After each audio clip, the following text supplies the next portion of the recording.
What's going on, guys? My name is Dave Capote and I'm a film and digital photographer from Austin, Texas, and today we are getting some continuous lights for some product photography and videography. So normally I shoot in the studio with some Profoto B1s and some high-speed sync and all those kind of flash photography that you use for studios, but for my apartment I need some continuous lighting for obviously videos when it's not light out. Right now I'm using my glass door for a window light, but if I ever need to film at night and do some product videos and product photos at home, with everybody knowing that the pandemic is going on, I'm not always having access to a studio or this studio.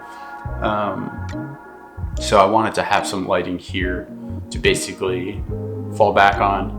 Getting two Godox Sl-60Ws, which are just 60 watt, daylight balanced, continuous lights, super cheap. I think the whole bundle with two stands, two smaller soft boxes, two grids, and the two lights was like $400 or something on Amazon. I'll put the link in the description below. But I also got a large parabolic softbox that's kind of like the Aperture light dome too, that can kind of just break down super easily with all of the wiring.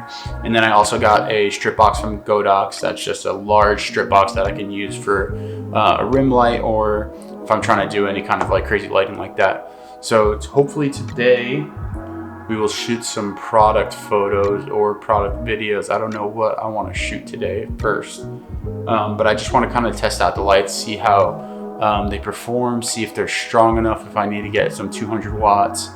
But yeah, regardless, I'm going to be shooting on the GFX-50R tethered to Capture One on my rig over there.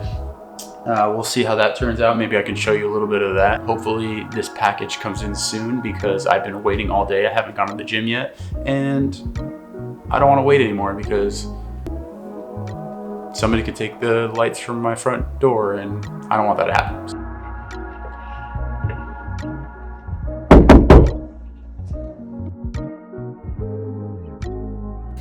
All right, so what do we got? First off, we have these two lights. So they are the Godox Sl-60W. Wow, it's freezing, we've been outside too long. So they're not huge lights.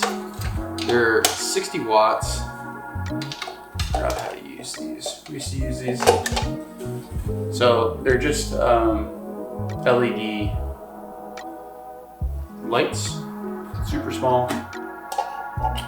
Yeah. Besides that, they come with these two honeycomb grids, and then a carrying case, soft boxes, and then two pretty light stands. They're just All right, let me set one of these up so you can see. All right, so that took way too long, and I was gonna talk so much crap because the light stands that come with this package or combo set or whatever are absolute trash. But I am way more than impressed by these lights. Like, for how cheap they are and what they look like, it's absolutely amazing. So right now, let me change the channel real quick. I have a little remote. So this is obviously my main light with the little softbox. You turn it off, that's what it looks like. So it's got a little bit of a diffusion and it looks really good, but the softbox is really crappy. I'm getting a parabolic softbox tomorrow in the mail. But for right now, like the way that it looks, like that Rembrandt lighting, like it's doing pretty much everything that it should. And then if we switch over this, watch back here, this lighting right here. So I have a strip box behind me that's pretty much lighting like as a hair light and kind of just like lighting up my shoulder. All right, this is a little weird for me, but I'm gonna try and film it anyway. So behind me I have the Godox 60W as a key light for the can. if you can see it right down there. I've got a glass, like a black glass piece I got from IKEA that I use for like the reflections. And then behind that I have a homemade backdrop, which is like a acrylic cut black wood vinyl that it's just a sticker that you put on top of like a piece of foam core. And I do like both sides of different like patterns. So I have like a brown wood behind that, behind the black wood, and then I have like a marble one, I have a tile one. So I have a bunch of different like backdrops that I can use behind my photos. It's super cheap. It cost me like maybe 18 bucks with all of the supplies. And then over on the side, I'll take a photo of it. I have a strip box with the 60W that I'm using as a rim or like a hair light for the can. So what I'm gonna do is I have my 50R right here.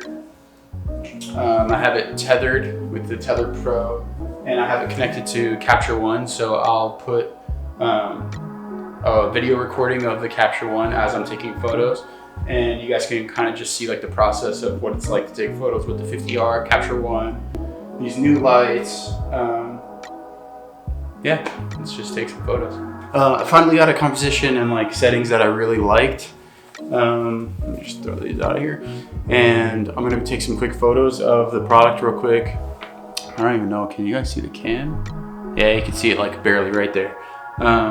So what I'm gonna do is I'm gonna take some photos tethered to Capture One with my GFX-50R with the 110 f2 and the Tether Pro cable. And hopefully what I'm gonna do is just take like a quick example of what a shoot would look like with the lights. Right now, I'll take a picture of exactly what the lights look like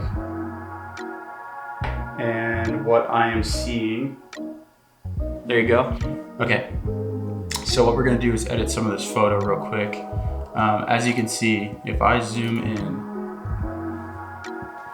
there's a lot of information there. I mean, some of it is a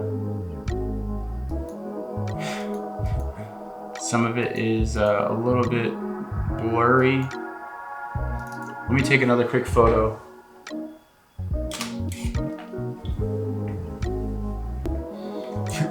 Wait, what you're seeing right now is what the key light looks like by itself, and you can actually see the window light behind me, this window, without the fill light. So I should be covering that window if I really want to get a good clean surface for the can. But this is with the light that I currently have filming me right now.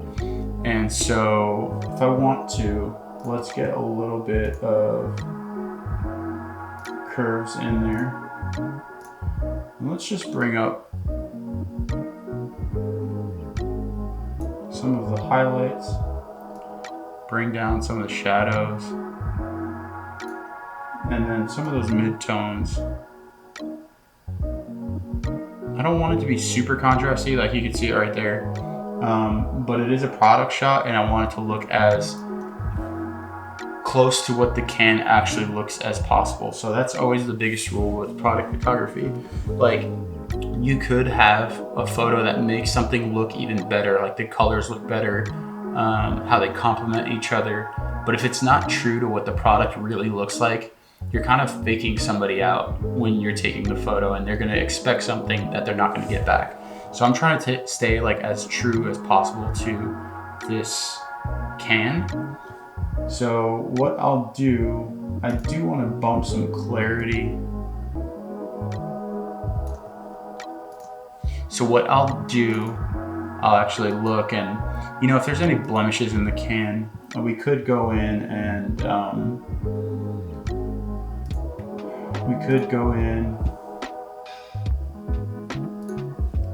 with this little tool and just kind of take out all the little spots in the can, just like that. My camera just shut off, that's what that noise was. But yeah, so as we look around, I mean, this thing is sharp, and the way that the background is set up right now, let me see if there's, let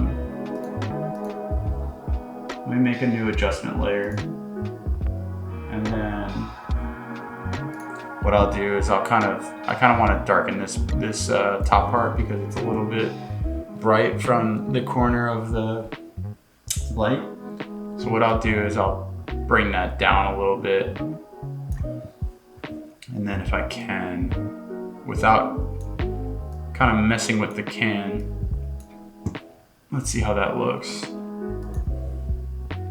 It's actually not too bad. Obviously there's a light spot right here and a light spot right here. And if I had more time, I would totally fix the light and maybe block off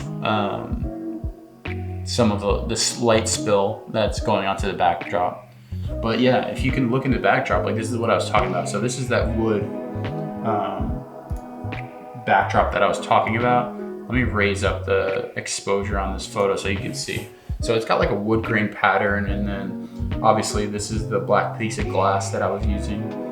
So if you're just using it for product photos like this, where it's just something set up and there's nothing else in the background, those things can pass off as those really expensive pre-made backdrops. And also if you're gonna like buy pieces of wood and paint them yourself, like sure, they'll probably last longer, but that was so easy to make. All I did was buy the vinyl cut stickers, and I just put the sticker on top of foam core, and I put it on the backside a different color or a different pattern, and now I have two different backdrops that I constantly shoot with. So I do that all the time. But yeah, this is exactly the process that I would do to shoot some studio work.